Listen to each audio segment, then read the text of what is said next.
Hi, everyone, for filling in this amazing space that is the oldest press club in the United States, or something like that. Yeah. I'm sorry it took an occasion like this to bring us together, but to all of the Denver Post alumni, sorry, I'm bad with that Latin stuff. Mike is rolling his eyes.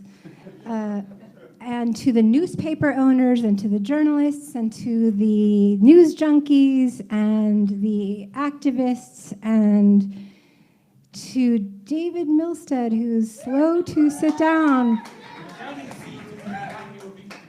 Oh, because there are fire marshal issues.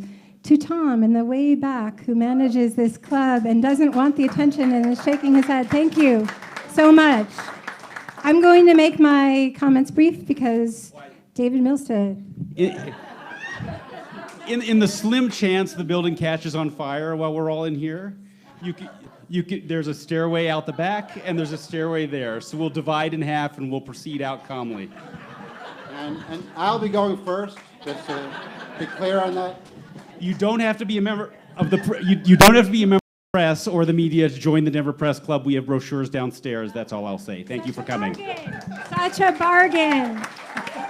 Have your bar mitzvahs here, your wedding anniversaries, your retirements. Hopefully they're not in journalism. Really quickly, I'm Susan Green. I'm with the Colorado Independent, and I wanted to welcome you all tonight. This is way beyond what we expected. We thought we would have a little chat, and this is not so much a little chat. There are people downstairs watching us live stream, people at home watching us live stream, and people coming on Thursday to do it all over again. And we hope that this is not the end. This is a long, important conversation for our community to save the Denver Post. I just wanted to say very quickly, we at the Colorado Independent are a statewide nonprofit news site full of some people who used to work for the former legacy papers, the legacy and former legacy papers at this, and some other folks who are super talented and tell us how to web. I want to also acknowledge the Colorado Media Alliance, which is a co-host tonight. We're an alliance of nonprofit, independent news sites around the state trying to have a conversation about news ownership and media literacy and fake news and all of the things that we need to be talking about and we will be talking about tonight. Caroline Fry in the back from Common Cause, she's going to raise her hand. If you want to get involved in these conversations, we're having them all over the state, including we're actually camping and having campfires and talking about media ownership. Isn't that super geeky? And I also want to thank Denver Open Media and the Open Media Foundation for live streaming tonight. They're also a partner in the Media Alliance and a great ally and partner of the Colorado Independent. So thank you all for being here tonight. I hope there's no fire. And I'm going to introduce my dear friend and longtime colleague, Mike Littwin. And I just want to say really quickly that a fun fact, Mike has not cut his hair since he left the Denver Post. And you may think that I'm kidding, but I'm not. So just mull on that. Thank you all, panelists who will be introduced, and thank you all for being here. I think that's all the time we have.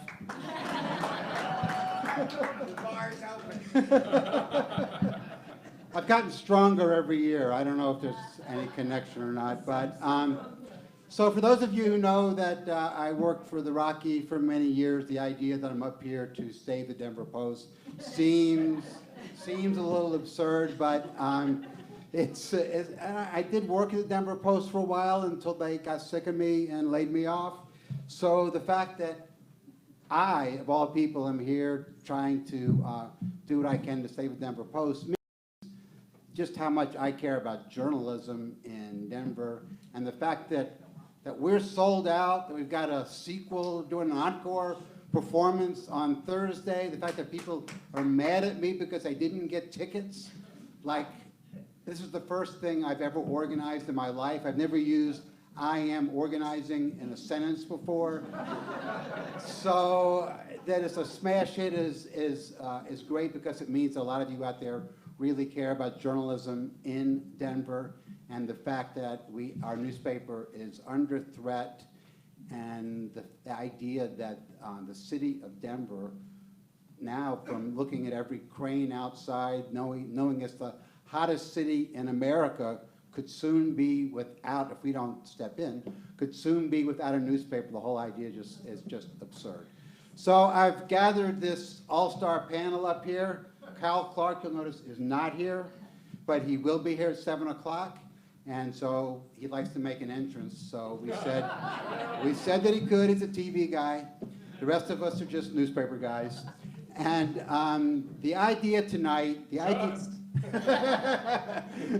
idea tonight is to figure out what it is that we, and I mean we in the broadest sense, we in the community, we in Denver, we in Colorado can do to save the Denver Post. And the Denver Post will not be saved unless Alden Global Capital, the vultures as we call them, unless they are persuaded to sell the Denver Post to somebody who cares about Colorado or Denver or journalism or any of the above. So unless we can figure out a way to do that, we're not going to be successful. The people who know this business, who know about vultures and who know about newspapers, tell us that what Alden wants to do is suck the paper dry until there's nothing left, except for the presses, which they'll sell to somebody. So what we have to do is try to figure out something else to do. So I'm first going to throw the mic, not literally, but I might, throw the mic to Chuck Plunkett, who is, I like to call him superhero Chuck Plunkett. I knew him as a poor young reporter who had little idea of what he was doing, and he became a superhero, the man who quit his job rather than work for the newspaper that was, and the company at the newspaper, for the company that was destroying journalism in Denver. So I'm throwing it to him, and he's got some ideas. And then the real idea here tonight is for you guys, and of course, since we're streaming live to all of America, for all of you people out there to come up with ideas that we're going to bring forward, and we're going to discuss them. And our time is relatively short, but I'm going to stay here for as long as anybody wants to be here. And I'm sure some of the panelists will too, because they have nothing better to do. So Chuck, we'll start with you.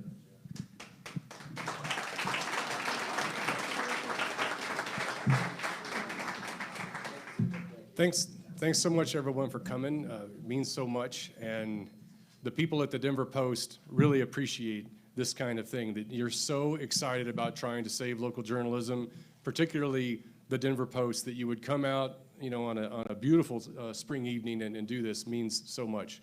I know that mainly we want to answer your questions, so I'm going to make my comments really brief. As the editorial page editor, that's an accomplishment if I can do it. Oh, that's right.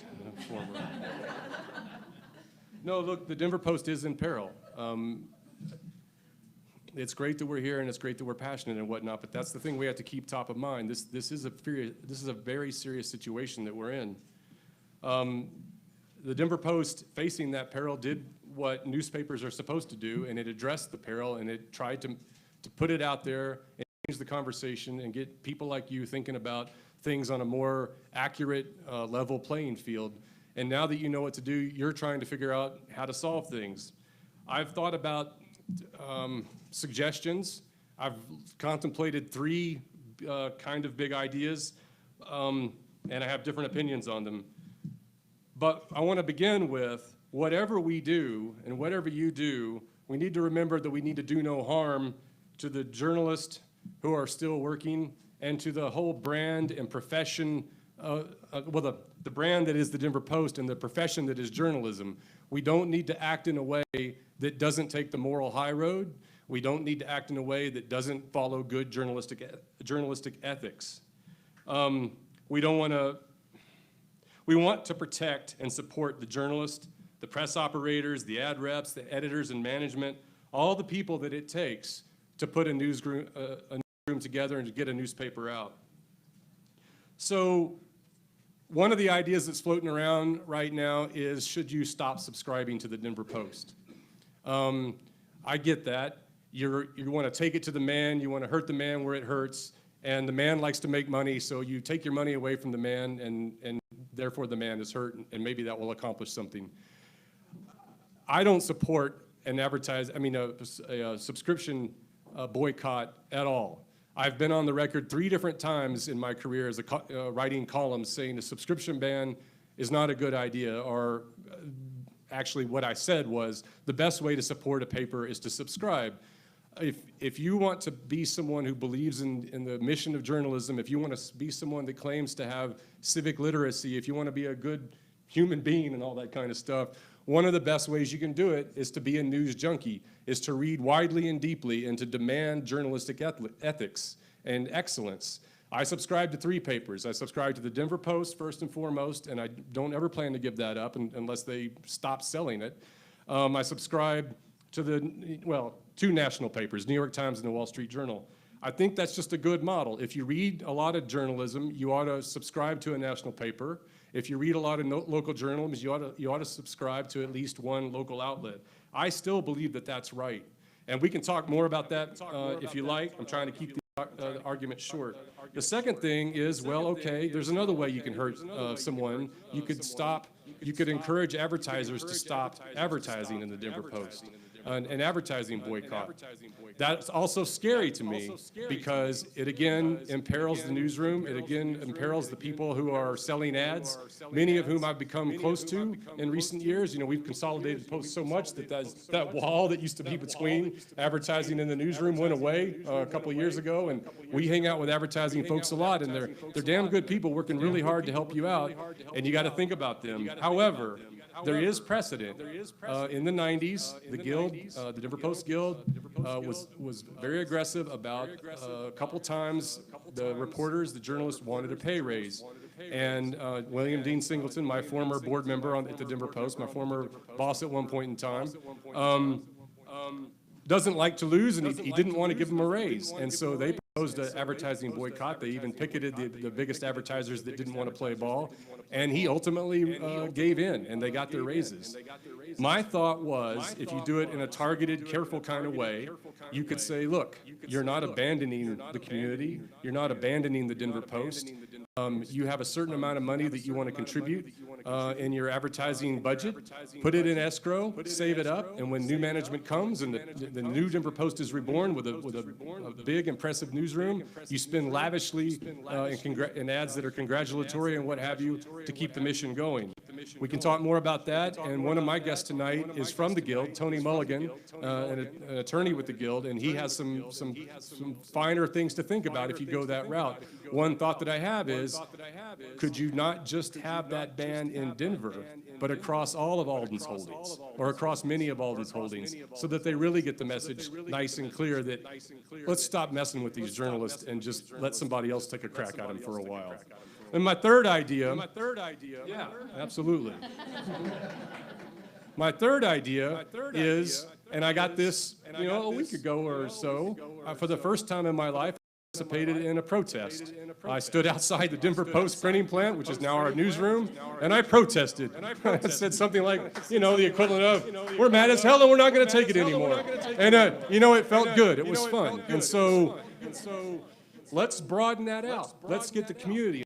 Let's try to find a way. Some of you guys are super plugged in. Many of you guys are super plugged in. You know how to do this kind of thing. Let's get the governor to come. Let's get the mayor of the city of Denver to come. Let's get the elected city council members to come. Let's get the delegation from Washington, the senators and the congresspeople to come. And let's fill Civic Center right across the street from what I now call the Digital First building. Since there is no Denver Post in there, even though they kept the name up.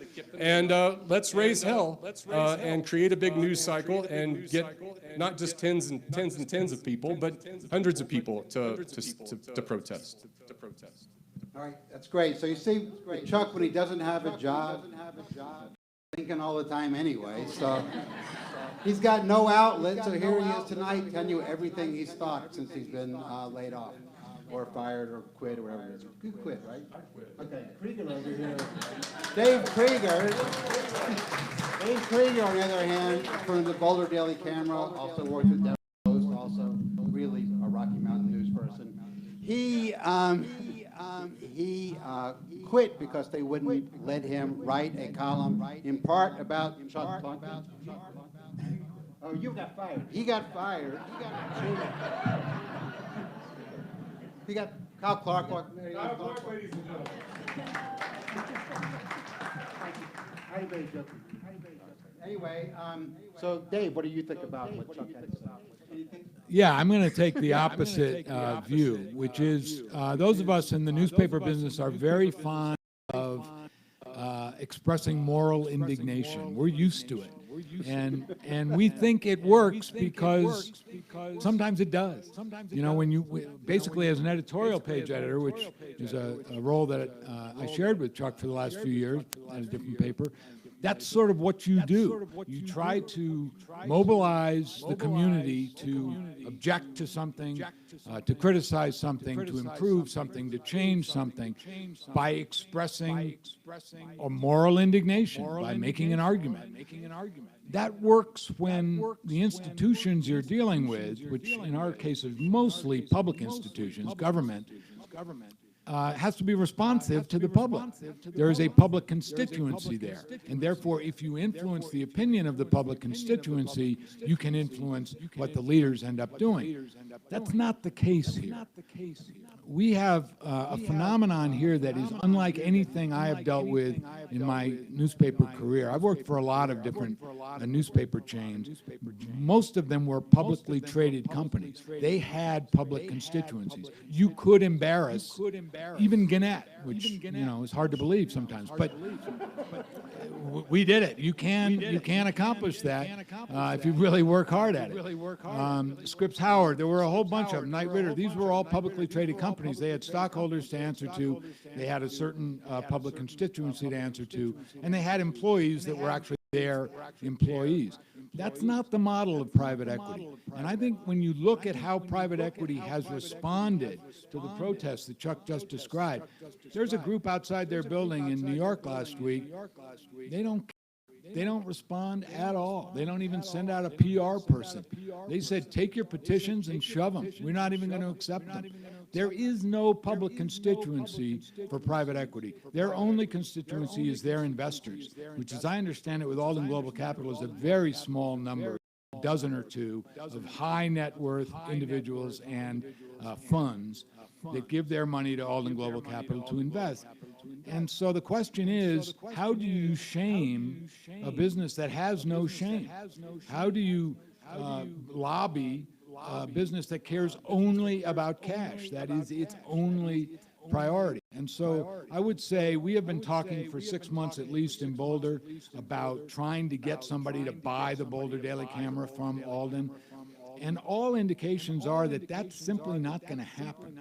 And there are at least two reasons for that. One is, as Westword pointed out, Michael Roberts pointed out in a piece you posted yesterday, all of these properties are completely intertwined now. DFM has centralized everything. So you can't pluck the Boulder Daily Camera out. It doesn't have any infrastructure, any publishing infrastructure. All of these, including the Post and all of the Prairie Mountain Media properties, we're talking 18 total, probably 16, 17, 18 total nameplates, are all dependent on each other to build their pages, to put their pages, all of those functions, advertising, circulation. So you can't pluck one out. You would have to buy them all, and the question is, who's interested in doing that? And you would have to convince Alden to sell them when they are making, as Ken Doctor just reported, fabulous profits on these properties by destroying them. 19% operating profit margin, according to Doctor, in Colorado. Why would they sell? Why would they give that up? What motivation would they have? Put yourself in their shoes. So the argument, the counter-argument to Chuck's about circulation, a subscription boycott or an advertising boycott, and Tony Mulligan of the Guild can certainly address this when he speaks later, is how do you hit these guys? How do you make them care? And my feeling is the only thing they care about is the money, and therefore you have to start depriving them of that 19% profit margin before they will even listen to you, before they will even respond. And if you don't do that, then basically you're saying, in the interests of the journalists, in the interests of not rocking the boat, we are going to let them do exactly what they want to do, which is continue to plunder these properties until they are dead. And I say, you know, why not fight back? If we're going down anyway, why not fight back? All right, so that's a start. That's a lot to think about. So I want to hear from people out here. Corey Hutchins, where's Corey? Corey Hutchins from the Colorado Independent is walking up here, doing a very nice job of it. He's going to grab this microphone and he's going to go out there and let people talk. So whoever, come on, let's go. I know people are shy in here. This may be kind of naive, but is there any legislative action we could consider? Set a standard for the fourth state? It's a hugely tricky area. You know, the government interference in journalism is like the worst possible thing that could happen, except, say, the end of journalism. So it's a very tricky thing. I think what I would say more likely to do is be to ask individual people like the mayor and the governor to use what influence they have to try to persuade Alden to sell the paper to local ownership. But I don't think that the legislature can do anything. Patty Calhoun, you something to say? No, we don't have a microphone. The great Patty Calhoun from Westword.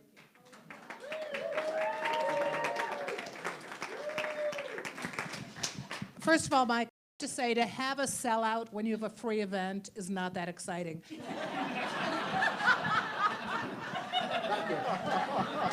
And I'm speaking as someone who founded a free paper. It's pretty easy to give it away.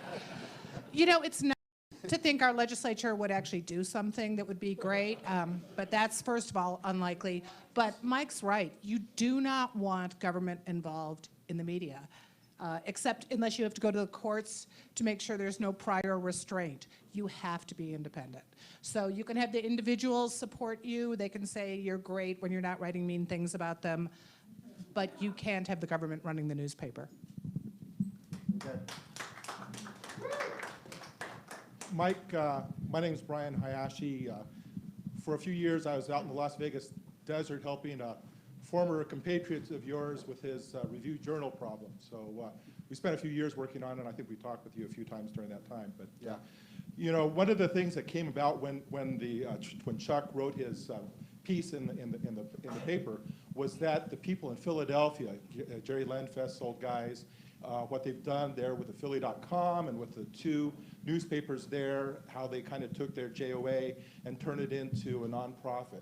Has there been any discussion with them as far as what they did, how that worked, and whether or not any of that could be applicable to what's going on?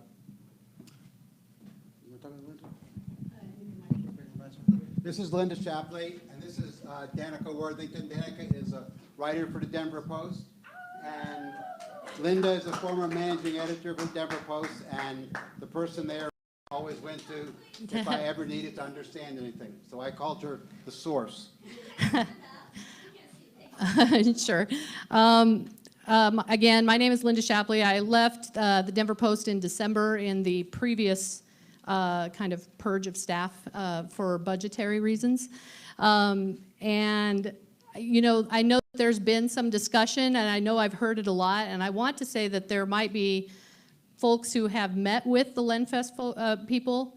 I know that when the Denver Post was looking at its paywall and the opportunities that existed in there, they looked a lot at how Philly.com had put up its paywall, lessons that were learned with that, and the possibilities of where we could go with that. To the extent that that has been continuing, I'm not quite sure, but I do know that that's something that certainly the Lenfest model is one of the ones that's out there in being considered. Question. Hi, guys. My name's Tim. I'm a former Post reporter, and a lot of these people on the panel and in the room are my friends, and of course I wish them the best. I want to ask another question that's a little painful, which is it worth it at all to save the Post? So in other words, when you consider the fact that, assuming you got this advertiser boycott going, subscription boycott going, and you're really trying to ratchet down the pressure on Alden to do what exactly? Sell? And then they're going to demand, you know, so much in assets times earnings, so forth, a lot of money if they would even agree to do that.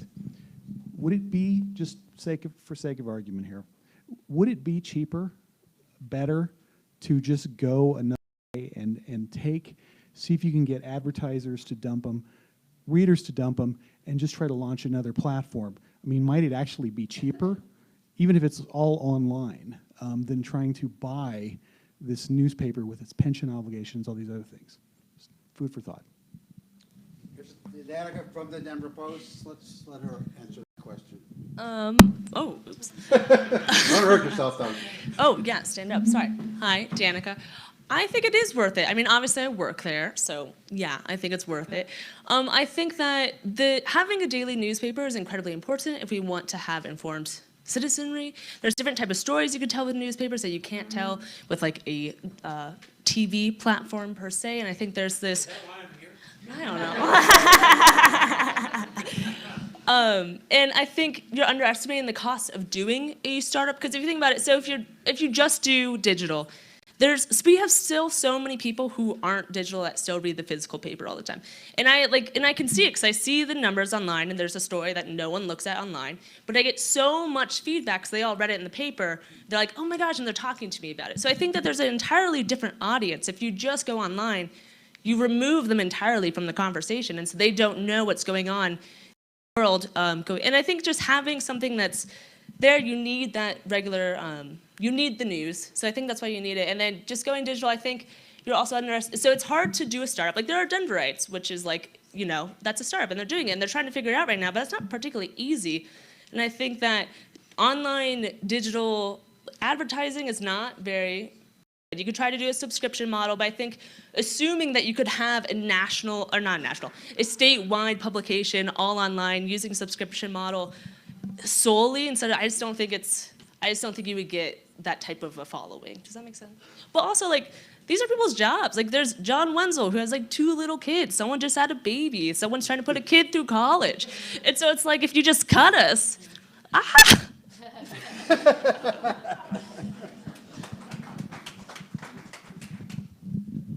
Can you talk a little bit about branding? I know you know a lot about that. So can you talk about branding? The problem I see in just giving up the Post and starting something else.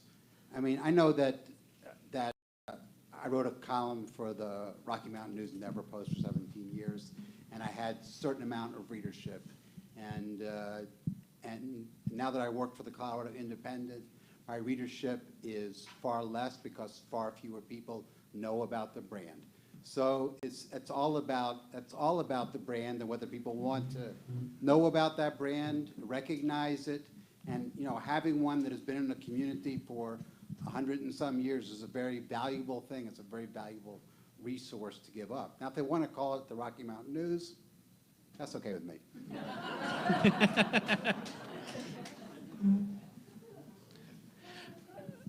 Hi, I'm Kyle. So Tim made the point that I really hope that we could discuss here tonight, which is, and it's so tough to have that conversation because you know how intrinsically linked it is to people's livelihoods. But I think the question that people need to ask themselves, and the question that we need to ask the public that does not care about journalism nearly as much as anybody in this room, is what are we asking them to say? Are we asking them to save local journalism, or are we asking them to save an institution of local journalism that a lot of people care about? And I would really encourage us to have that conversation in this room, and then in our peer groups, and then in more extended groups, because I'm not sure that there will be a groundswell in the community to save the Post. I don't know that there would be a groundswell in the community to save anything other than the Broncos. I just don't. I mean, people are so spread out these days in their lives and in their interests, and they have their castle and they may have one interest outside of it. And for a bunch of us, it's going to be the most endangered local media outlet, and is not going to be that for the majority of the people that you would need to come in, subscribers or avid readers who see the advertising. So I would just encourage us to have a conversation about what is it that we want to save. The Post may be the embodiment of it, but based on all of the informed reporting that I have read, what I have read from Chuck and from Dave and from Michael Roberts and from Ken and those people, nothing to me indicates that the Post is savable.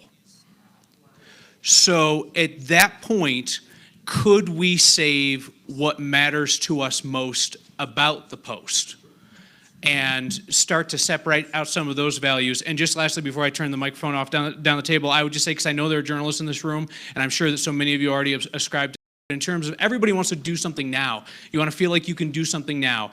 And I feel like we have started to see a sea change in the last couple of years in Colorado journalism in terms of this. But what can journalists do? Right now, you can stop duplicating the work done by other people. There are not enough journalists to go around. So if you see work that is done well by somebody else, cite it. Cite it by name on air, in your paper, on your publication. Give them credit for their good work and move on and do something else that would otherwise be undone. And hand in hand with this, and this is a broadcast problem much more so than a print problem because of the demise of the Rocky, but stop attacking other journalists. Just stop. If you have a fundamental issue with how somebody else's reporting is constructed, then do your own piece. If you have a nuanced issue with it, then approach the person and have a conversation. But the type of just ridiculous partisan infighting that has been exemplified by broadcast TV news for 50 years is ridiculous. It's hurtful. It hurts our image in the public, and it's not doing anybody any favors right now. We need to be building up everybody. Okay, despite Kyle's words are going on, so who has a question? Thank you. Can you hear me? Do we have microphones? Yeah, my name is John Dulles. I was with the U.S. Commission on Civil Rights, regional director here in Denver for many years, and we depended on independent investigative journalism to expose discrimination, issues of segregation, of lack of equity, and the press was our greatest ally. And I feel if we lose this institution, that it will hurt the entire community and the entire state. And so I do have a question, and that is, at what point do the owners drain a newspaper so greatly of their resources that they really cannot produce quality journalism? And then am I buying the newspaper simply because I believe in newspapers? Or am I really getting quality journalism? Or am I just getting coupons on Sunday to go out and save money at the supermarket? Now, I have one question, and then I'll sit down, and that is, the Rocky Mountain News was here for many, many years. Somebody talked about brand. That is a brand. And I'm wondering, who owns that brand? Could that be... Phil Anschutz owns that brand. Pardon? Phil Anschutz owns that brand. Oh, well, More good news. I'm so sorry. So, you know. At any rate, we need good investigative journalism. I'm willing to buy it from and you. I know. And if we can raise a lot of money, I'd hate to give it to the vulture capitalists. I'd rather we invested it in our own platform and build something new. Thank you. So, to answer your question about the quality of the Denver Post, I don't want to offend any of my friends here who work for the Denver Post, but we've long ago reached that point. You cannot the thing that's magical about newspapers is that they used to be at one time the only way to grasp the breadth of the community was through your daily newspaper. And there were many of them, you had many of them to choose from. And that stopped long ago, and stopped before the web, but it's certainly since the web. There are so many ways you can find the individual niche kinds of things that you want to know about. The newspaper doesn't need to cover every single thing in the world anymore. But it does need to cover the city where it, and the state that it is in. And the Denver Post has been that important newspaper for many, many, many years. And it can no longer do the job that it needs to do. It just can't be done. When the Rocky Mountain News folded in 2009, the two papers had between them over 500 editorial employees. Today, the Post is down to about 60. There's just no way that 60 people can come close to doing what 500 people did, and that's not including all the other aspects, of course, of journalism in the area. But I'm saying it's not possible for the Post to do it, and that's why I argue. I've been told by a lot of people. I've been told by some smart people that the boycott, for subscribers to boycott, it's not possible to do. It's just the idea that you can get 150,000 people, that you can get a huge number of those people to join in anything is, is pie in the sky. It's not going to happen. The advertiser boycott combined with as much as we could get as a subscriber boycott, that I believe could work. It's because, as Dave said, the only possible way to save Denver Post is to hurt Alden. The only possible way to hurt Alden is money. They don't care about anything else. That's not even an insult to Alden. They're not insulted if you say that. They would say, yes, you're right. The only thing we care about is return on money. And to make an unbelievable 19% in these years, in the fattest years of newspapers made 20, 25%. This is back when I worked at the Los Angeles Times, and the Sunday paper was literally this big. Literally. Now it's literally this big. And you're making 20, 25%. They're making 19% at a time when newspapers, always about newspapers, they're dying. They can still find a way to make 19% by cutting the newspapers to nothing. And because they count on the fact that people will still buy it because there's a certain inertia involved in stopping buying a newspaper you've been buying for 20, 30, 40, 50 years. So when I argued, Danika, my point is that you can't save the Post by doing nothing. It can't be saved that way. It demands some kind of radical action. And I look at people who work there, and I'm really aware of the idea. I was a strong union person in my time, and got from one newspaper where I worked, they encouraged me to see if I could find work elsewhere because of my union work. And but I don't want to ask anybody to do this, but if I were there, I'm pretty sure I would be saying that the people who work there need to do something radical to tell Alden that they're not going to stand for this anymore, to be asked to do journalism on a level that is not acceptable to the city in which they live and the paper for which they work. So, yeah. Okay, there were a lot of things that I want to touch on real quick. So back to your point, well, yeah, so we don't have the same numbers. So yes, it's impossible to cover the same amount of breadth that we're doing. And yes, we're not doing the same number of quality journalism, but I still think there's quality journalism. Jen Brown is doing this amazing series right now on kids that fostered out, or what is the word? Aged out of the foster system. So yes, you're not going to have the same quantity, but I still think there is a lot of quality journalism happening. And I think too, to the point of just starting something new. And I think that's also something. Anyways, so starting something new.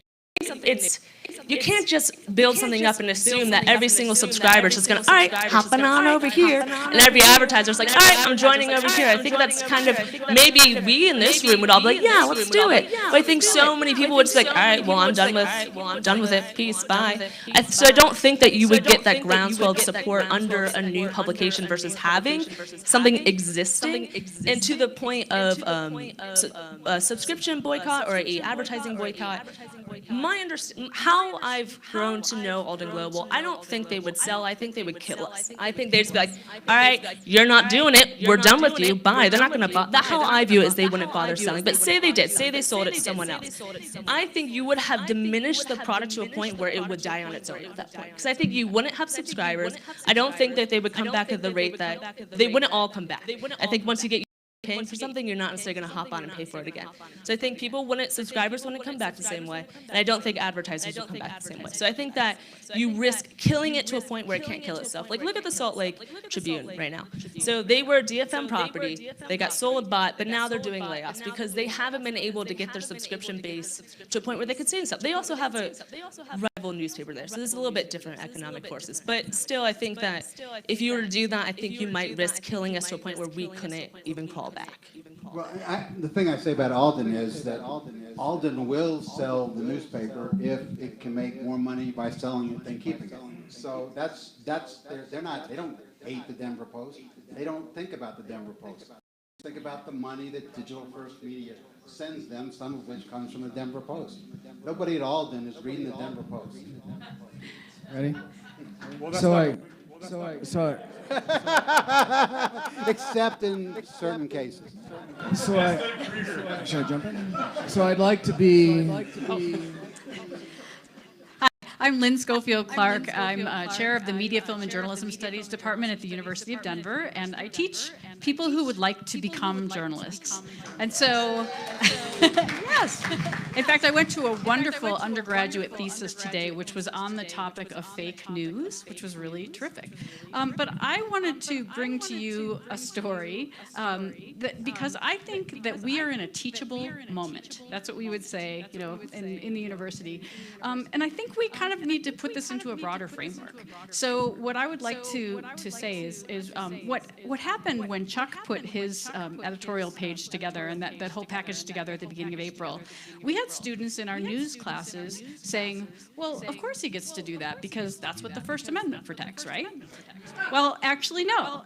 The First Amendment does not protect Chuck, as we have seen in the case with the Boulder Daily Camera.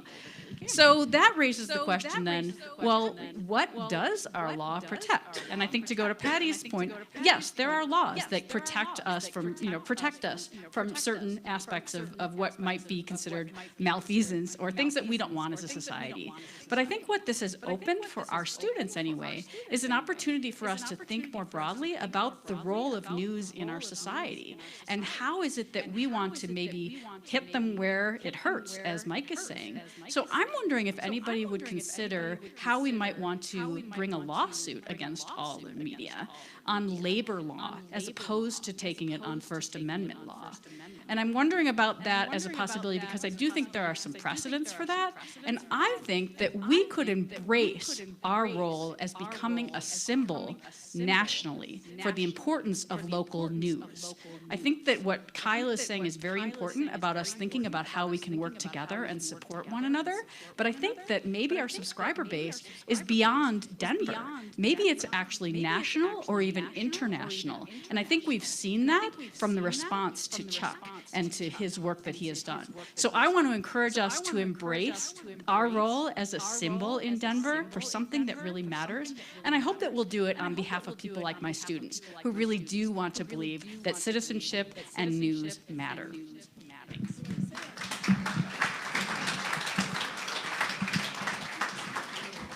So one thing I wanted to add, for those of you who are Denver Post subscribers, I say this with a little bit of like putting up my shield now, but I'm the person who was responsible for killing the TV grid.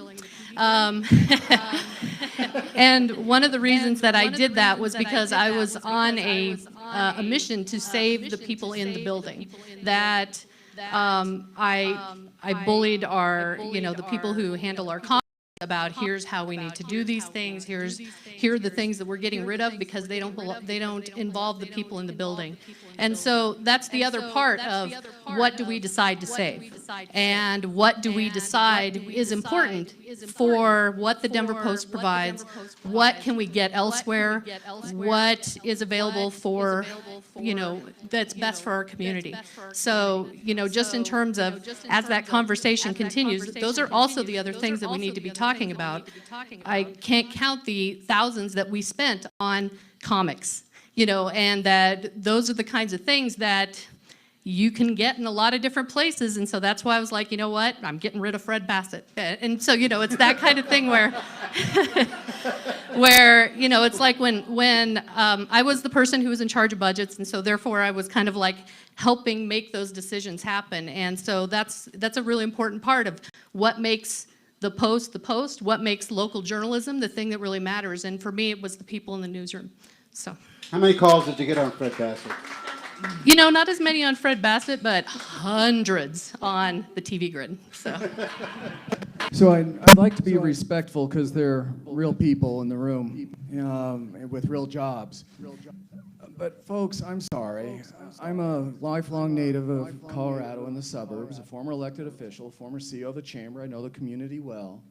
And the Denver Post is already dead. It's cost too much for the amount of content you get.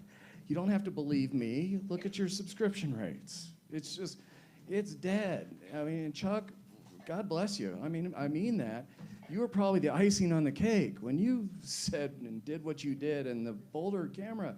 You guys are heroes, but the bottom line is it is dead. So the question is, I don't think there's enough time for us who care about truth and journalism and justice and society and democracy to save the Denver Post.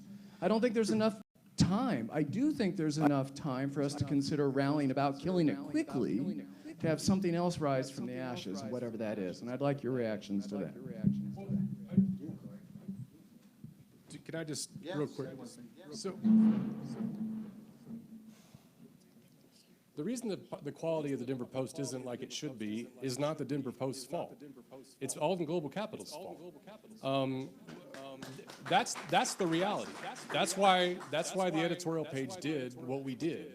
It was to say, look, no, if you're willing to be a newspaper owner who understands that if a newspaper isn't just a normal product, it is something that is important to the community. It is a quasi-public institution.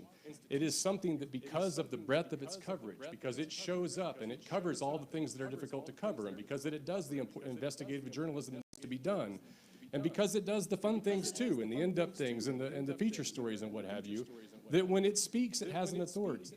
And it's difficult when you have an increasingly fragmented news environment to ever gain that critical mass to have that kind of authority, which can be so useful in advancing the public debate and in advancing just what it means to be a Denverite, what it means to be a Coloradan, what it means to, like, all these hundreds of thousands of people who are moving here, who have money and who have education and who have desire to live in a cool place, and you're robbing them of the perfect place to help create that identity and that sense of place, and that is traditionally been the local paper.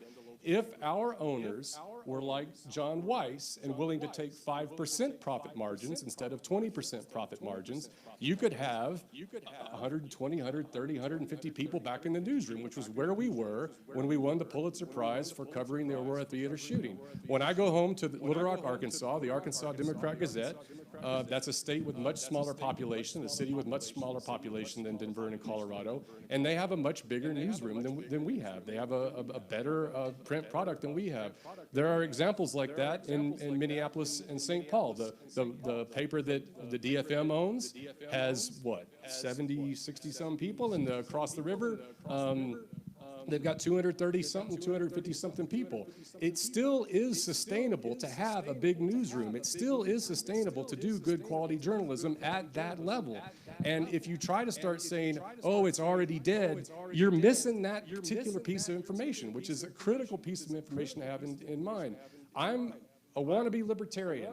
I want to be like in the market and believe that the market works and all that kind of thing. And I wish I could say, yeah, you know, screw Alden. I'm just going to quit supporting them with my money, and then somebody else will have to step in and bring a product. But what needs to happen is that people who are considering doing that in Denver, Colorado, need to see that there are a whole bunch of news consumers here who are willing to spend money and who are willing to subscribe to places like the Denver Post and places like Colorado Independent and Denverite and the other things that are popping up to try to fill the void. If they see that there's an active news culture here, I still don't see why we can't have a big institution, whatever you call it.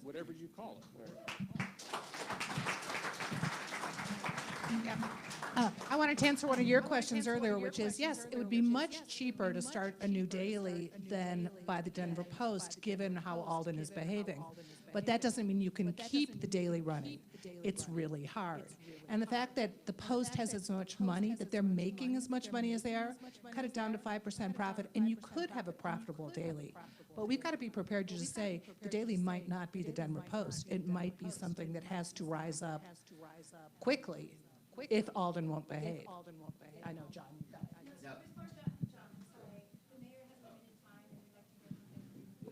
Well, thank you for the opportunity, and thank all of you.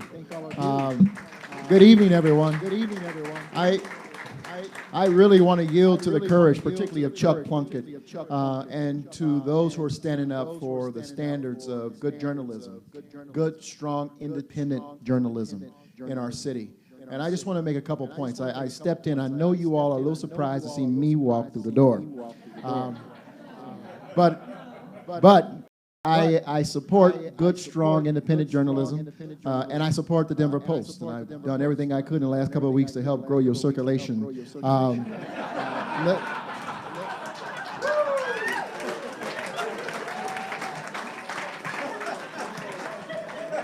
Not always with the headlines I want, but I just thought I'd share that with you. Thomas Jefferson once said, if given the choice, if faced with the choice of government and no press, or press or no government, I will take the latter. And I am one of those who believe, and here's why I stood up, for no other reason, other than to believe and truly believe that an independent press is tied inextricably to our true democracy as a nation. And when you study the history of this city, you cannot study the history of the city and not acknowledge the role of the Denver Post. And that's why it's so important for us to stand up and I cringe every time I look up and I hear about the cuts. And it's reported to me over the years about the cuts in the newsroom. It's not always about how the Post reports on me. It's about the fact that every one of us have access to independent, verifiable standards in reporting that's important for the growth of our city and the growth of our democracy. And as someone who understands, I studied journalism in school. My daughter's studying it. We learn from Dave in Journalism 101, the standards of journalism. And all of that is being lost with digital social media platforms. And we cannot surrender our children and the future of our community and the future of this nation to tweets. That's what's happening. And yes, my only fear is that, and I think exactly what Chuck and the editorial board started, and that was to stand up and to sound the alarm. And for those of us who believe in good, strong, independent journalism, stand up and say, this is not okay. I get the new Denver Post still. I see what is produced there. I still prefer to hold that newspaper. And we are talking as much as we can about what role government can play, although I think it's important to keep it independent.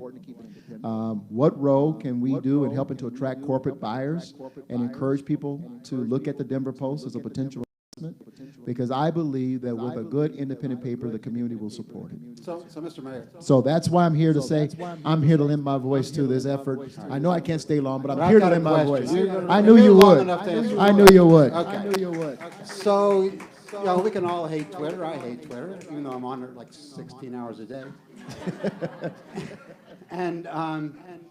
And it's easy to blame whoever out there, but the blame here goes to Alden Global Capital, which owns the newspaper, and it is complete killing the Denver Post, killing the only main newspaper that we have. So to help move the process along, because the reason we're here tonight and the reason that we're sold out, even though it's free, as Patty pointed out, helpfully pointed out, is that it's happening sooner. I mean, it's not happening later. It's happening now, and it could happen anytime. So Yeah. we're already talking about 10 to 15% more cuts coming towards Denver Post. So what can you do now, and what can other politicians do right now? Yeah, we're going to continue to try to elevate this and be available. It was a little surprising when CNN asked for me to talk about it, and I agreed to do it. They were surprised. So we'll continue to elevate it, use our bully pulpit to elevate it. Two, I was actually going to try to meet with them when I was in New York last week, and I think this is when I was in New York when I got word about Chuck's resignation, which was really disappointing. And so we backed off on it at that point in time. But the ideas you all have in terms of us actually meeting face to face with them and continue to elevate and use our bully pulpit to talk about the importance of this newspaper, or either encouraging them to sell or further to expand their investment, I'm available for that and happy to do that. Yeah.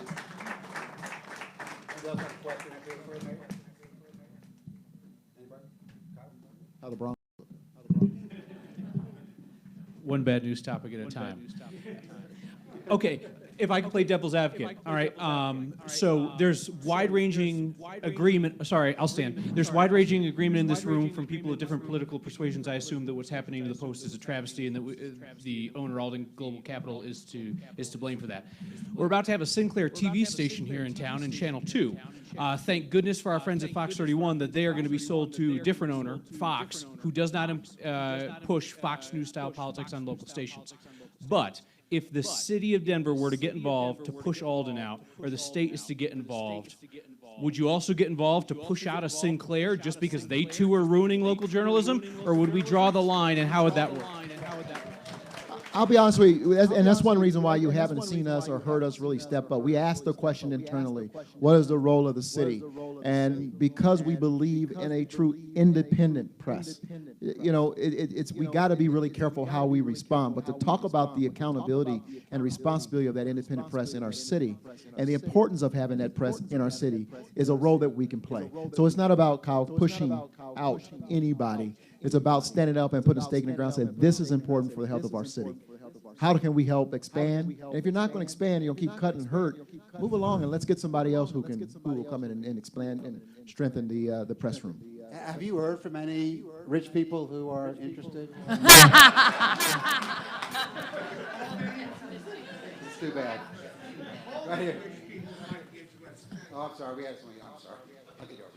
Yeah, go ahead. So everybody has had so many great ideas floated tonight, and I think that maybe it's a lot of great ideas. It's not just one thing that's going to save it. It's a lot of effort. I'm in PR, and I also help organize the Women's March, so I know the value of public pressure and keeping things visible. So the idea of boycotting, maybe it's on a number of fronts. Maybe it's the legal front. Maybe it's a boycotting in different angles. Maybe the city could help us. We're, a friend and I, Jill Hollingsworth, another PR person, and I, are talking about a GoFundMe. We've talked a little bit about doing a GoFundMe where, not to buy the Post, because obviously that's not going to happen, but to place ads in however many ads we can afford. Place ads in high-profile papers, because you guys all know that it's not the one ad that's going to do. All we probably have to do is place one ad, and we're going to get a ton of traction. We're going to get a lot of residual PR out of that. So, all the eyes are on us.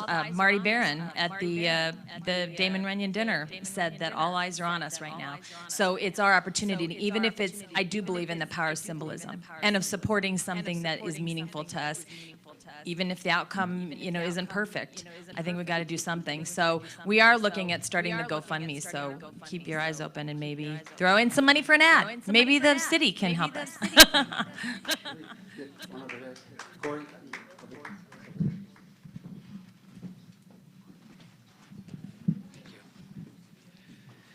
My name is Ken Amundsen, and I've been around Colorado journalism for over 30 years. I worked with Lehman Communications for 25 years. My last few years there were as editor and general manager of the newspaper up in Loveland. For the last 4 or 5 years, I've been working with a company called Grimes, McGovern and Associates. We're a media brokerage, and essentially what I do is I represent newspapers in the western United States to find buyers and sellers. Our company is a national company. Our owner now is John McGovern. He lives in New York. He's got some inroads with Alden, and we were asked about 2 months ago to represent, maybe 3 months ago, to represent a potential buyer of one of the other Alden properties in the country. And I can't disclose where that is because I'm under a non-disclosure. However, I can tell you that in that particular case, and this transpired within the last month, the potential buyer, a single individual, came forward with the money that he was intending to buy that particular property. He presented that to Alden, and of course Alden has said, bring us deals that are 4 times EBITDA, and we'll look at them. Well, when he brought his deal forward, Alden wanted 6 times EBITDA. So that's kind of what we're up against here in Colorado, and I think the Colorado situation might be a little different. We know from the Neiman report that there was 36 million profit in the Colorado group, which includes not just the Post, but also Prairie Mountain, also includes the printing operations in both Denver and Berthoud. I believe it includes those as well. I think it's probably possible to strip off some of that, to get down to what the true EBITDA is for the Post alone, and then determine where you're at in terms of your multiples. But I'm happy to talk to anybody about this at any time. So if people have ideas and want some insights from what we experienced, I'd be happy to talk to you about it.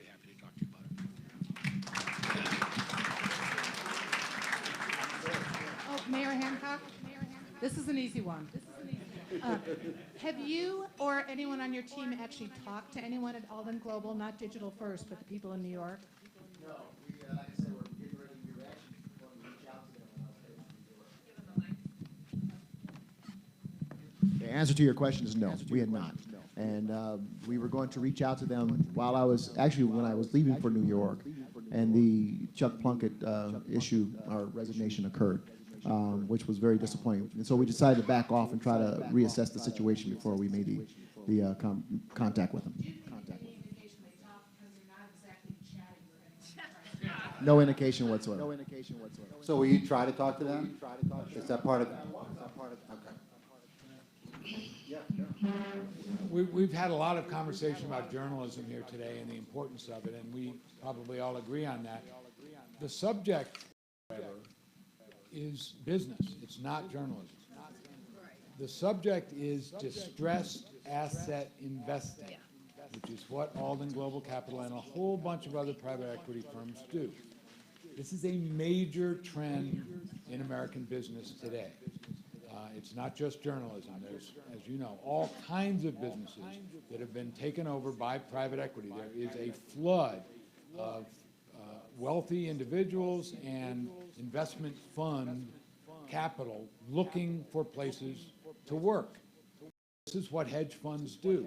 So all of the moral indignation that we have, as I mentioned before, is not important to people whose job is to find distressed assets to invest in, to drain them of cash as quickly as they can, and to use that cash to invest in other distressed assets. It's been reported what Alden has done with all of this money that's been drained from its newspaper properties, including those in Colorado. Randall D. Smith, the principal of Alden, has bought 17 mansions in and around Palm Beach, Florida, for $57.2 million. That's public record. Heath Freeman, the executive who is titularly in charge of DFM, is adding a new wing to his mansion in the Hamptons, and that's been photographed. They have devoted a whole bunch of money to Fred's Pharmacy stock, which has plummeted.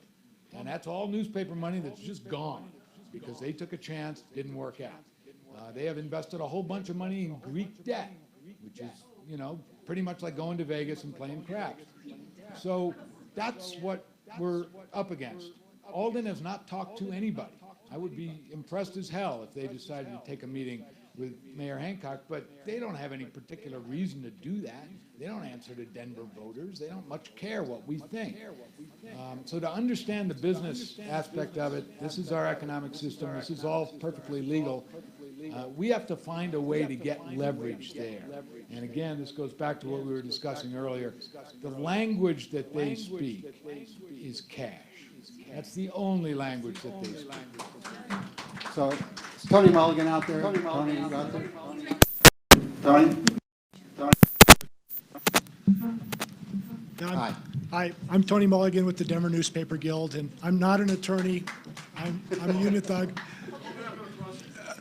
But He's better than an attorney. yeah, but the guild officially and me personally, our position is to, if you have a subscription, keep the subscription. If you don't have one, buy one for now. And Danika hit on it. We have a lot of folks, they're still print-only readers. They're going to be disenfranchised with the online. Mike, you hit on it. Your readership, even though you're putting out Greek journalism, it's nothing compared to what it was at the Rocky or the Post. So replacing what the Post is, that core, that foundation, or the Boulder Daily Camera, Longmont or Loveland, it doesn't happen by another entity. So, you know, we need to save this paper. And for now, we need to try to save it. The missing component to pivot from, say, you know, please subscribe to let's go to war with them is a buyer. You know, somebody brought up, can the mayor get a buyer? And we laughed. That's the missing piece, and that's what we've been trying to flesh out, is somebody publicly to step up and say, yes, I'm willing to buy the Colorado cluster. And if we had that person with the means to do so and the willingness to do so, then we could pivot to where we are working on a subscription cancellation pledge campaign like Dave, we did at the Rocky and the Post years ago. We could pivot to a advertising cancellation pledge campaign where we build the database. We already have, we've been talking about this for a couple of years on having this as our end game when we identify a buyer, whether it's a national buyer for the whole chain or a buyer for the cluster. I don't think an individual Post or Boulder Daily Camera buyer is viable. But we need to get somebody to step up publicly, a Pat Stryker or an Anschutz or somebody to say, yes, I'm willing to pay for this cluster of papers. Then we can go to war and pressure them. But, you know, right now, if we're saying you need to sell the paper or we're going to harm you financially with boycotts, they can't comply. There's not a buyer. There needs to be the two pieces to the transaction. So what I'm told is that Anschutz, the last time, I mean, Anschutz has talked to them a couple of times, supposedly. He hasn't talked to me, but from the grapevine, that's what I hear. And the last time he wanted to talk to him, they were not interested in talking to him at all. So, I mean, if they're not willing to budge, even for a guy who's got $1 gajillion, if they're not even willing to talk to him right now because they're doing so well, how can we just sit back and wait for the shining night? Don't we have to be the ones that say to encourage that person or people to say, look, there's so much support for change in Denver community that they are willing to go out and we're willing to go out with them to say, look, we're not going to take this shit anymore. We are fed up. We need to do something different. Wouldn't that encourage, seems to me, that's completely naive, of course, but it seems to me that might encourage somebody to come forward and say, look at the capacity for an audience that we have. Yeah, and I think the order is we need the Phil Anschutz to step out publicly. You know, I've heard the rumors that he's made inquiries. I believe he probably has, but it's not public. I've also heard that Anschutz is in the same camp as other billionaires that say they're not interested in buying any more papers. So he hasn't confirmed it. If Anschutz or another billionaire would step up and say, yes, I'm willing to do this, then we can put the pressure on it with Chuck's 10,000 people in Civic Center Park and with the boycott pledge. But the missing component is a buyer willing to buy the Colorado cluster or the whole chain.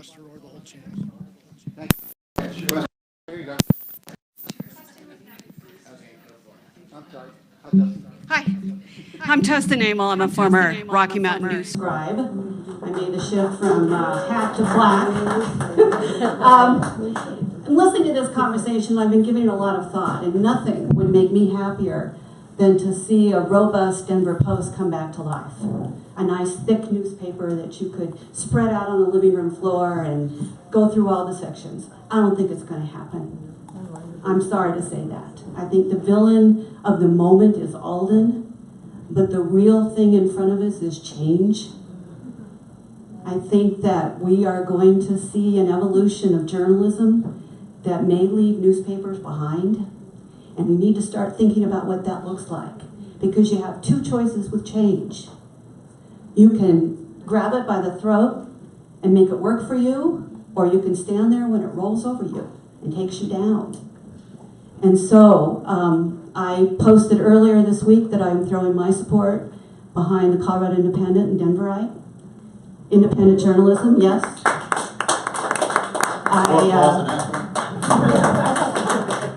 You can pay me later. I think that's where we have to go. I would love to see the Denver Post saved. I don't know if there's a Lancelot out there waiting to come and save Guinevere. I don't think so.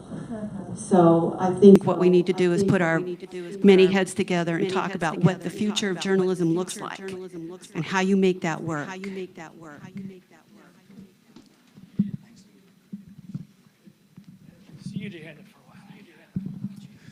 My name's Mike McPhee. I used to be a reporter with the Denver Post. Yeah, I knew you too. We sat next to each other. Congratulations to Chuck for your backbone.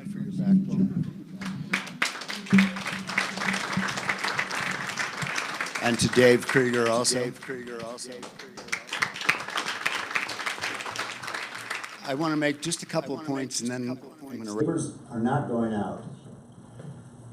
Everything that I've listened to about Alden is cash. Dave, I agree with you. If they're making 19%, they're not going to sell. A boycott by advertisers is the only way to get them to listen. And I don't know how you organize a boycott with advertisers, but also subscribers. But Mayor Hancock, I would like to ask you to stand up. I would ask Mayor Hancock to stand up publicly and say, Denver is being damaged by this. We need to stop it. We are going to take a public stand and organize a boycott and begin the squeezing of Alden's profits. It's the only way we're going to do it. I think we get Kay Anderson to stand up and do that. Hi, my name is Forrest Wilson. I'm a journalism student at Metro, and I hear, hopefully the next generation, but I hear everyone talking about demand side squeezes on Alden Capital, and I think that supply side is where the real squeeze is going to come from, so I'm wondering what the feasibility of the unification of the newsroom is, because whether the Denver Post lives or dies, I think that journalistic unification, like Kyle said, is the key to us surviving in the world. So I'm just wondering, because I see 5 or 6 journalists going to Alden in New York. I see 5 or 6 protesting outside of the Denver Post printing, and I'm wondering what the feasibility is there. Well, different companies own all of these different newspapers and TV stations and radio stations, and it's like capitalism at work here. So it's joined together. I think Kyle was talking less particularly about working together rather than not working against each other, and which is slightly different thing. The only way you can squeeze Alden from as far as what the newspaper does, I think, would be for the newspaper people who work there. And again, I'm not even suggesting this because people's lives are at stake, but I am talking about it. And the fact that if they don't put out a newspaper, then Alden doesn't have a newspaper. So I think that is an important point to consider. And the question, there are so few, we're talking with all these people in here, and we're so glad you came out. All these people in here, and there are so few real viable alternatives. As David said, this is completely a business proposition. Being in the right has nothing to do with anything that's happening. We know we're in the right. It doesn't matter. Alden doesn't care that we're in the right. They'll happily admit that if you can talk to them. They'll happily admit they don't care about being in the right. They care about making money. So the only way to get at them is through money. And the alternatives, like I said, I'm told by people who know a lot more about this than I do that the subscription thing, you just can't organize it. It's impossible to organize sufficiently. The advertiser thing, I think, is doable, possible to do, and but it requires a lot of people getting behind it and being willing to put pressure on the advertisers themselves. And the newspaper, people who put out the newspaper, who do the great work of against what are now really, really difficult odds. I used to have an editor who said every day that today we're going to put out the perfect newspaper. And at the end of the day, I'd ask him, well, did we get there? He said, nah, tomorrow. And that's you know, in newspapers, you just do the best that you can. But right now, the people at the Denver Post, their hands are tied behind their backs. They can't do what they're supposed to do. So I don't think anything can be done without radical action. On that labor Yeah. thing, though, you bring up a good point. Can we talk? So, Yeah. what would So- happen if everybody walked tomorrow? So I wanted to strike. I was chomping at the bit. Let's strike.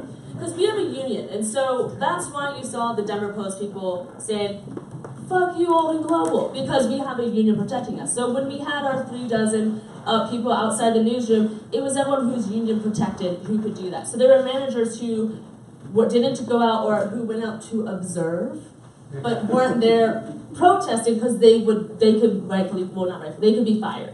And so that's why you also see, because Boulder Camera doesn't have a union. And so that's why you didn't see the same thing happening there, because they don't have that protection. So back to where I'm starting from. I wanted to strike, so I go up to our union leader in the newsroom, I'm like, let's do it. He's like, we can't. So there are like laws that prevent us from doing that, and the union would get sued, and Tony actually would probably be better to talk about this because he works for the union. But yeah, so I wanted to, but legally we couldn't. Yeah, lots of illegal strikes. Hey, I've got the mic. Can I go? Yeah. So I have been through the 7 stages of grief about this over the past few weeks, and I've been where Mike is, where who's the rich guy who's going to swoop in and save us? And I respectfully disagree with our guild representative. It has been covered that Anschutz has bid on this. Westword's covered it repeatedly. It's well known. It's not going to happen.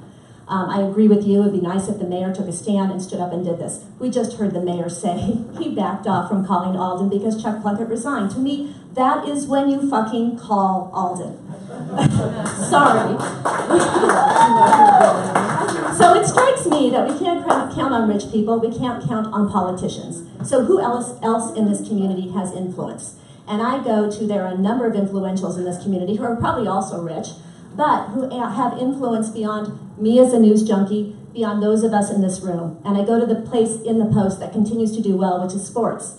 The mayor can make a call to John Elway. The Broncos should start taking a knee for local journalism. If we can get those types of influentials behind us, it's not going to solve our money woes, but if we can get the masses around us to go from 6 people protesting or 36 people protesting to thousands in Civic Center Park, if we get the right people to carry that message, because the rich people aren't going to swoop in and save us, and neither are the politicians. That's been obvious from today. And the Broncos. There you go. Take a knee for the Post, for local journalism.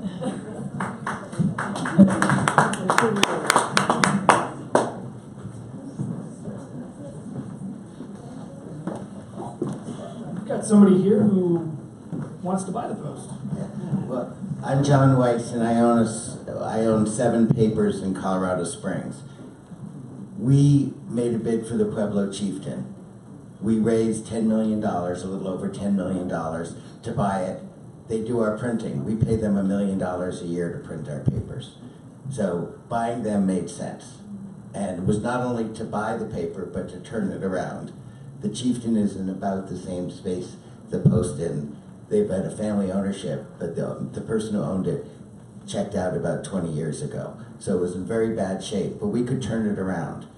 We decided, we ended up not getting the paper. Gatehouse Media, which is very similar to Digital First, just not quite as sophisticated as screwing people, but they're learning. All their editors are in Texas. You don't have any local editors anymore. So you think it's a very different model. It's very profitable. They're very profitable. But we came in and we said we're willing to buy, we'd like to be part of a team to buy the Post. we said that we would like to buy the Post on 2 conditions. It has to be a print product and it has to be a digital product. Second, it has to be Colorado-wide. We in Colorado Springs need a statewide newspaper. We don't need just the it's not just for the Denver market. Editorial fix is easy. You hire 60 people, give Chuck an aide, he never had an aide before, we can do it, okay? The editorial is easy, you throw money at it. We need to look at circulation, which is badly broken. We need to look at advertising. But the question is not the health of the Denver Post. No, but let me The question is, how does that get to Alden? No, so the question which we're doing is, we've been contacted, we were in 16 different newspapers. We've been contacted by very wealthy people in the state. They're saying, give us a plan to save the Post. The editorial is easy to fix. We don't need to fix the editorial. You hire 50 new reporters, give them 6 months, give them a $10,000 raise, the paper will be much better than it's been right now. We have to figure out, they have asked us, and they used to call it the Post. What do we do after we buy it? Because if you buy it and don't have a plan, then you're just doing money. So we're looking at 2 options. One is to buy it, one is to start another publication. We don't know which one is going to do. We're going out to the Berkshire Eagle. We're going out to Utah. We're flying people. We have 6 people on our team now who are working on this. We don't know if we're going to be able to do it, but we are spending money, time, and resources to develop a plan. We will approach Alden when we have a plan. We don't know. Right now, we approach Alden. We need more than money. And the editorial is the easiest part to fix. Your circulation, your digital, everything is weak there. So we need to figure out how to turn it around. The Post is viable. I just want to say what we're looking at for a model. It will be we haven't got time to do the model. No, but I'll just say, it has to be owned by people in Colorado. It should be owned by employees. And we need a triple bottom line. 5% profit is just fine for a newspaper. You don't need 19%. There's literally cash coming out. All right, we have questions. I think that, it makes a very good point. The problem is, if you look at newspapers, and to go to your point, there are a lot of newspapers that are thriving, that have figured out how to thrive in this thing. I don't know. I'm not saying the print newspaper is not going to be the future of journalism, and I don't know what is going to be the future of journalism, but it doesn't really get to the point about what we do now. There's going to be transitioning, obviously, but the point is, right now there are healthy newspapers in a lot of major cities. Denver is a major city. It can easily support a major newspaper, and the Denver Post got into a lot of trouble because of taking on so much debt earlier, and that's how it wound up in the terrible shape that it is. But ended up in Alden's hands. But the fact of the matter is that Denver can still support a newspaper. The fact is that more people are reading newspapers in the time they read online than were ever reading them before. So newspapers can survive. The question is, how can we wrest the newspaper from the hands of the vultures? And we've made some progress tonight, but my question is, before I got here and now that I've gotten here, I think we know some of the ideas that can happen, but how can we make them happen? Who takes the lead in this? Who does, we were talking about, we were talking today about journalists versus activists. Journalists are not activists. Chuck said it was the first protest he was ever in. We're not allowed to be in protests. We're not allowed to vote in caucuses because we can't stand up and say who we're for. We're supposed to be the neutral party in all this. And so we're not born to be activists. We're not born at the Colorado Independent. We now go around asking people to give us money. We're a nonprofit, and we can only survive if people give us money. The idea for a reporter to ask someone to give him money, it's completely anathema. What I ask for is just a large expense account. And that has always worked for me in the past, but it doesn't work anymore. So we have to figure out so we can talk tonight, and we have to move on from tonight, is the point I guess I'm making. We can talk tonight about some of the ideas to to try to pressure Alden. I think there are some good ideas here. The question is then, who does it? How do we do it? Who's the person that leads us? Where does that come from? And how can we persuade people who have influence, who have money, have a stake in this community, who step forward and take some leadership role? We didn't see the mayor actually standing up and say he was going to do that. I asked the governor to come here tonight. He didn't make it. So who's going to be the person that's going to put the pressure? You know, if we can, I think there are a lot of us in this room who would say, yeah, we're ready to put any way that we can. But even if we had the idea, so say we want to start a boycott of advertisers. How are we going to do it? How are we going to do it? I'm not going to do it. And I don't know how to do it. I don't know what advertisers pay. I don't know how often they pay. I don't know whom they pay. Linda knows all that stuff. But how do you get the organized in the sense that you can actually make action work? And that's why we need activism around this. And your point about labor law, I'd be very interested in hearing what people have to say about that. Can I just add one thing? You know, that's many things. That's one of, I mean, I agree with you totally, Mike, that there are so many questions around what happens next, that these are things where the ideas that are going to come from this all require time. And in the meantime, I don't think that it's in the Post's best interest. I don't think it's in the best interest of the community that we start to try and starve them. And that's one of the reasons why I feel like a boycott at this time is not the right thing. My husband and I have talked about this before, that in our Lotto Powerball fueled dreams, that we would create an organization outside of the paper, and then we would get that up to where we needed it to be, and then we would hire everybody away that we wanted to and crush them. And so, whether or not that's, that has any realism or anything like that, but that's certainly the thing of where, when you're looking for the next business model, when you're looking for the way to go forward, my argument has always been that if they weren't accepting 19% profit margins, if they weren't accepting those kinds of things, and they said, okay, we'll take a 5% profit margin for a certain amount of time, and that by the end of that, you've got people in place, you've got enough resources in place to say, we have a revenue model that will support what comes next. And that's always going to be the thing that I think we have to figure that part of it out. I agree with Tustin completely that that's kind of where we are. Can you make crush them t-shirts for everybody? That'd be a start. So I have a question.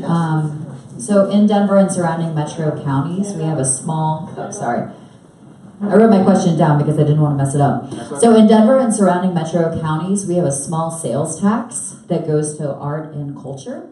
In 2016, this brought in $56 million, which nonprofits can apply to for grants. Why couldn't we do something similar for local media and news? Just curious. And if anyone wants to talk to me after this, I would love to start something like this in Denver. Thanks.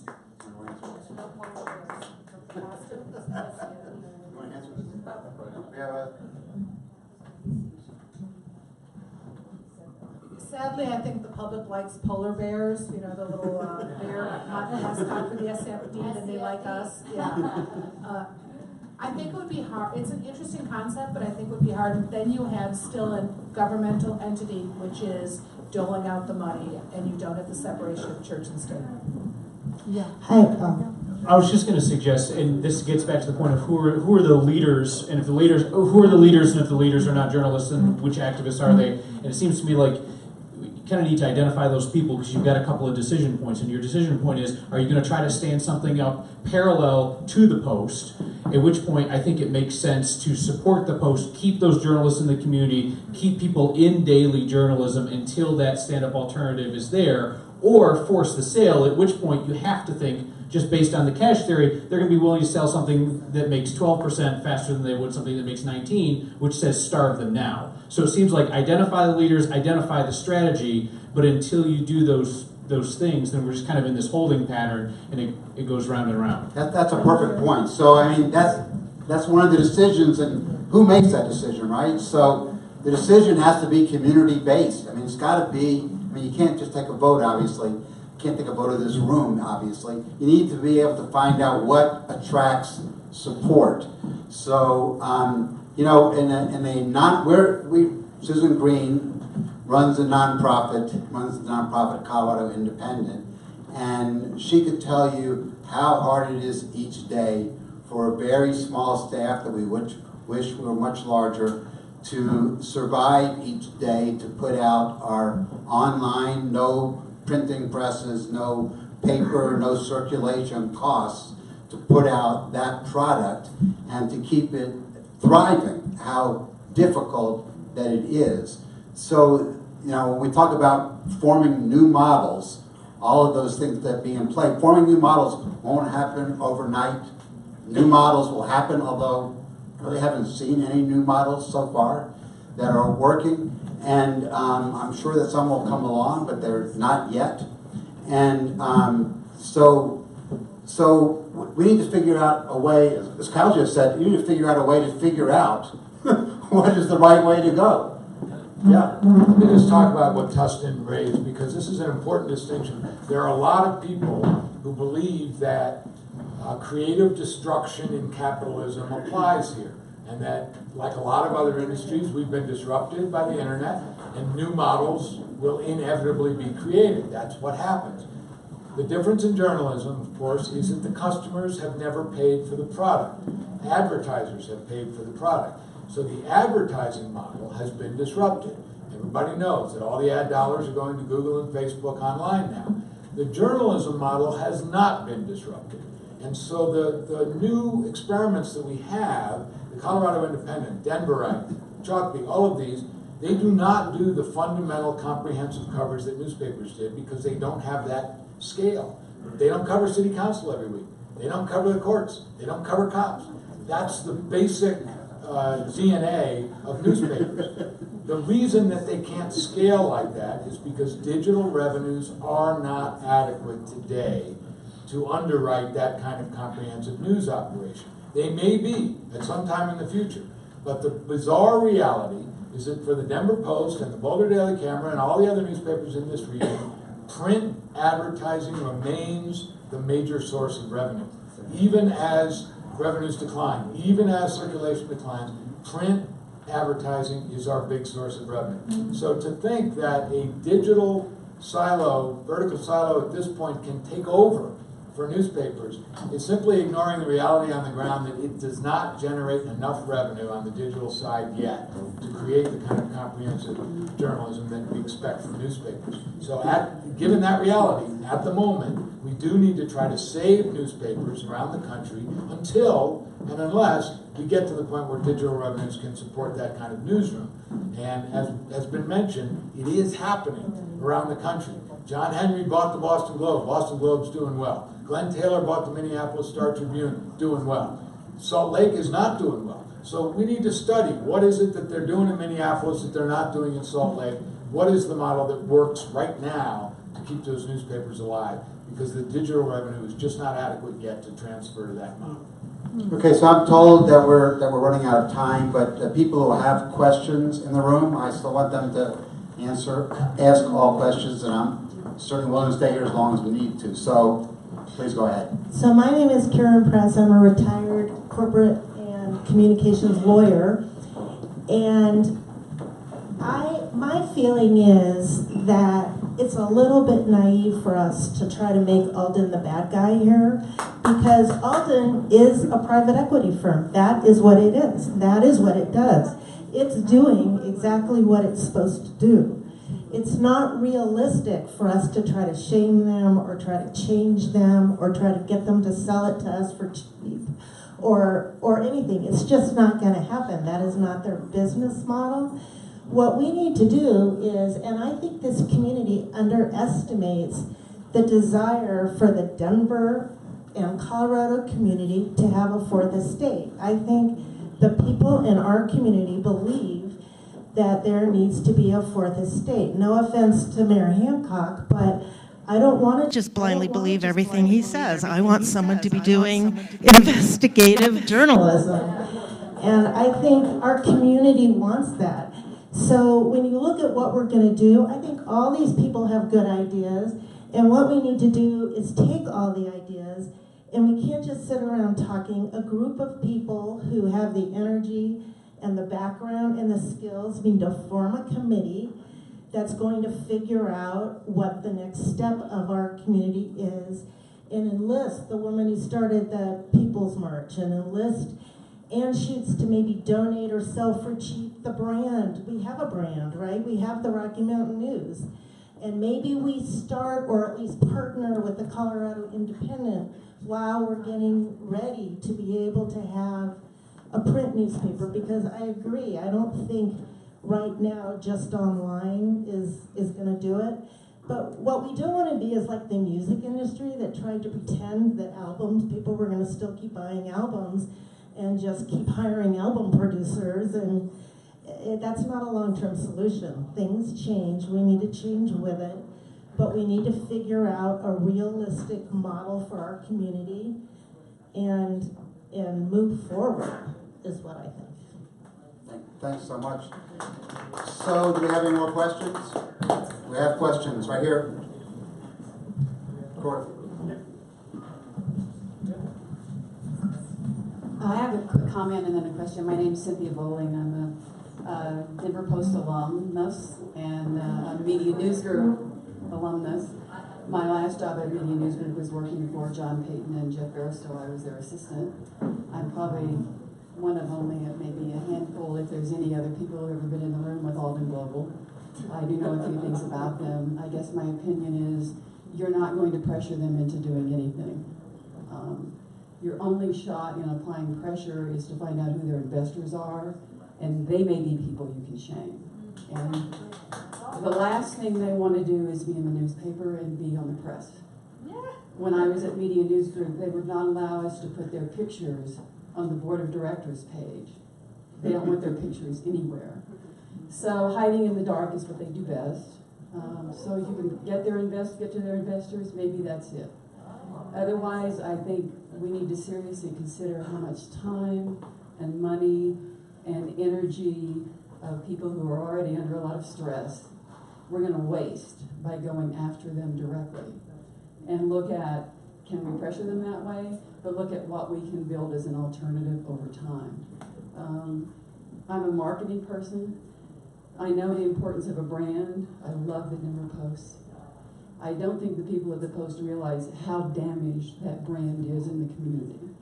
I just spent a couple of months trying to get the paper delivered to an apartment community that has over 5,000 people in it, a lot of them elderly. And only because I knew people there and knew who to copy on emails and who to call, did I finally get it done. And I get it now at 5 a.m. every morning. And so do these people. So I have a lot of concern for what will happen to people who are elderly and if they lose a print product. So I would want that to be part of whatever happens there. But I don't support a boycott of the Post. I tried to cancel my subscription 2 weeks ago in protest. I cried all weekend. I couldn't do it. I don't want to do it. And I don't think now that that's going to work. Whatever happens there, so I want to support them as much as I can. But I want to see some of the best minds in journalism get with some of the best minds in finance and figure out how to ramp up either the Colorado Independent or a combination of efforts here to get an alternative that's going to be competitive to the Post. Maybe someday they will be able to combine because they'll finally sell it and we'll have that name again. I don't know. But I'm not going to be trying to convince poor people in my area to pay an outrageous amount of money for a very poor product. I wouldn't do that with anybody else. I support it out of loyalty.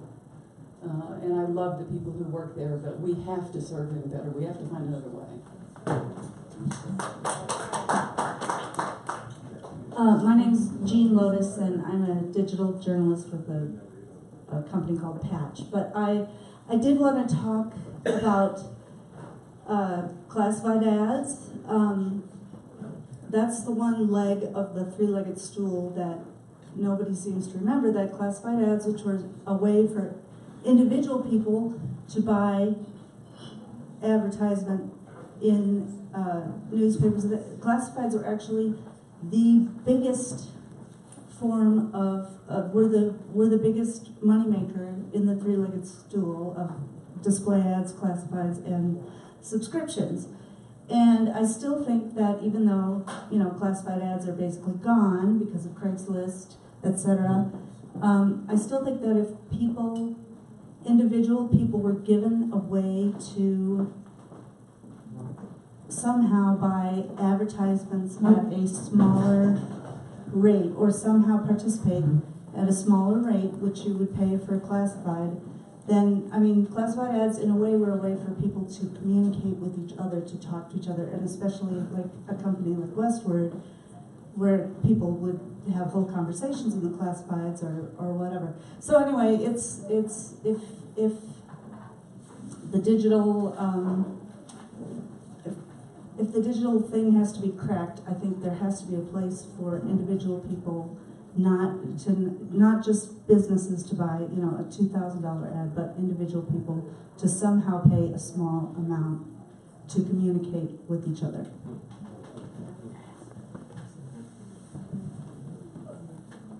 I'm curious, Mike. Yeah. Anybody that's calling for like the boycott idea, what would happen after? Do you think you could ever get those advertisers back? I mean, that's the weakness behind that idea. Yeah, to me, is well, we damage this institution, and then what do we do after? Right. Well, advertisers advertise for a reason. So for them to stop advertising would hurt them. I mean, they're making a sacrifice to do that. They're advertising not to help support the Denver Post. They're advertising to sell their product, right?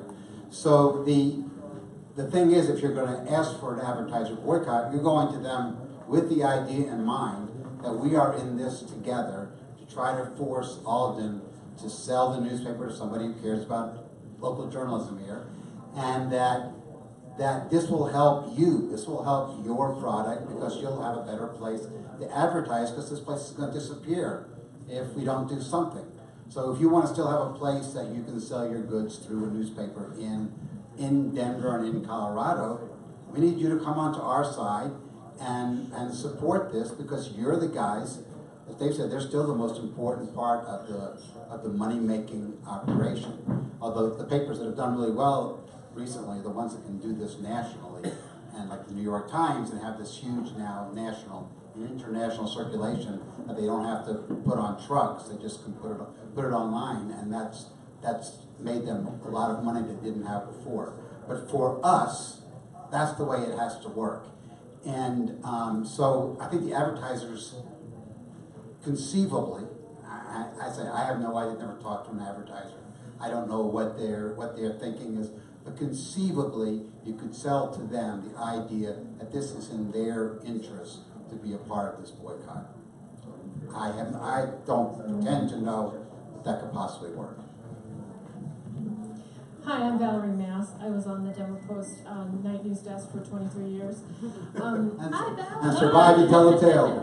I'm trying to think outside the box, and I do like what the professor had said about a labor relations action. And one of the things I haven't seen covered is that the company hasn't paid into the pension plans for almost a decade. And the playbook for a hedge fund is usually that they let it roll into they totally disassociate with it and let the Pension Benefit Guarantee Corps take it over. The Pension Benefit Guarantee Corps is itself going to be in the red in 2 years. Is there any way that could be pursued? Do we have any traction there to go after them? Because they're not being good corporate citizens in so many arenas. And that, I would think, would speak to a lot of our readers who are older people, and living off their own pension. So. Yeah, I think your point, whether there's a legal issue there, is the point. So that's a fascinating idea. We need some legal help here, I think. So, just a bunch of poor journalists, what do we know? More questions? That might be it. Here's one right here. Well, Do you have a microphone? I wish I had a real question. You need a microphone. I was a junior high teacher. No, it's for the live stream. Okay.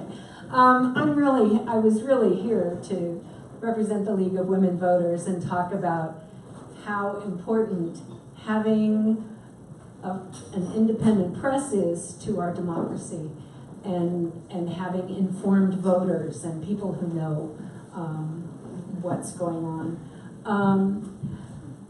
But I've morphed into, this is all about community, and it's all about this state. And you know, I'm one of those native Denverites, but it's everybody who has moved here. And for me, my issue is education, and I have been really depressed at the lack of interest in people who have money and who have clout in supporting our public schools.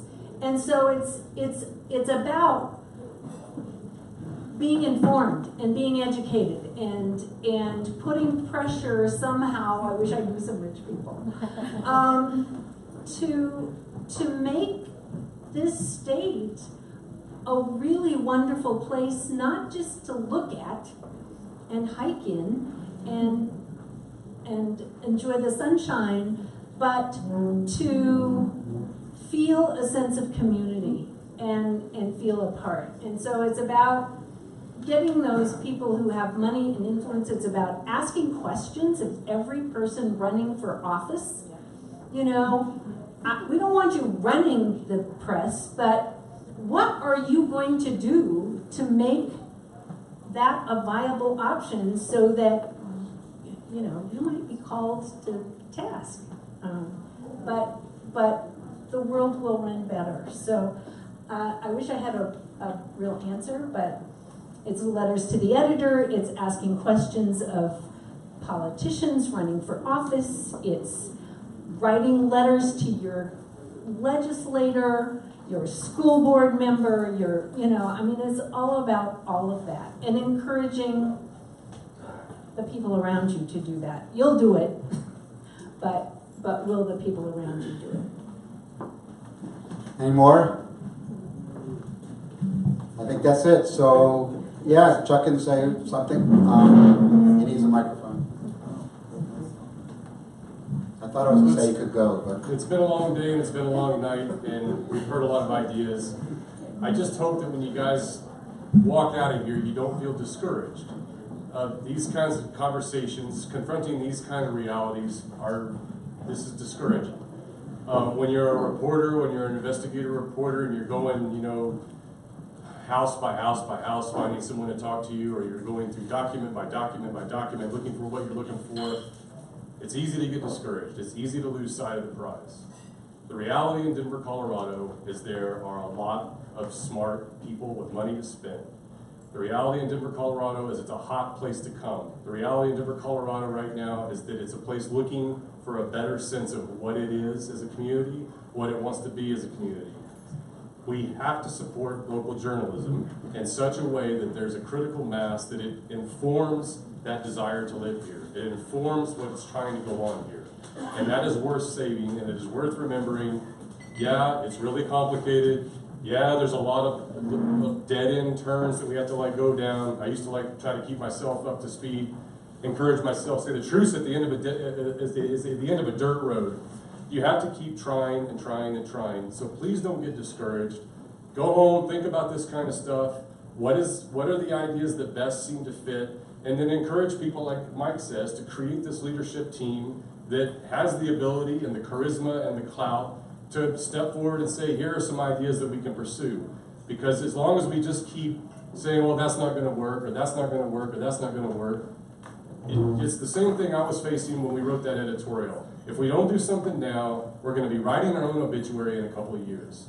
And this business about the Post didn't reinvent itself fast enough, and it's not speedy enough and all that, I'm sorry, but that's bullshit.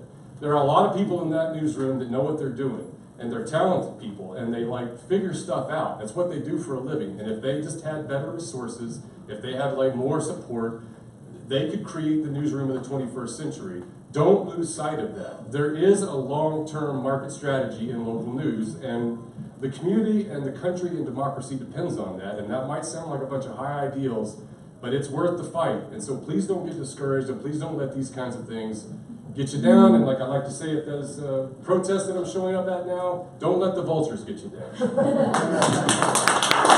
I would like to say, not to step on Chuck the superhero, I'd like to say, all of you guys who have been here tonight, thank you very much for coming here. Thanks to the Superstar panel. And thanks for you guys. What I'd like anyone who wants to in here would be given, I think, what we've talked about tonight, understanding that, you know, it's the vultures that have to be gotten to and at, and that we're still trying to figure out ways to do that. If you have ideas, please feel free to send them to me. I might read them. Littwin@coloradoindependent.com, and I'm going to be writing about this a lot in the future, and I'd love to see any ideas that you guys have for something that we think we can do about it. So again, thank you for coming here.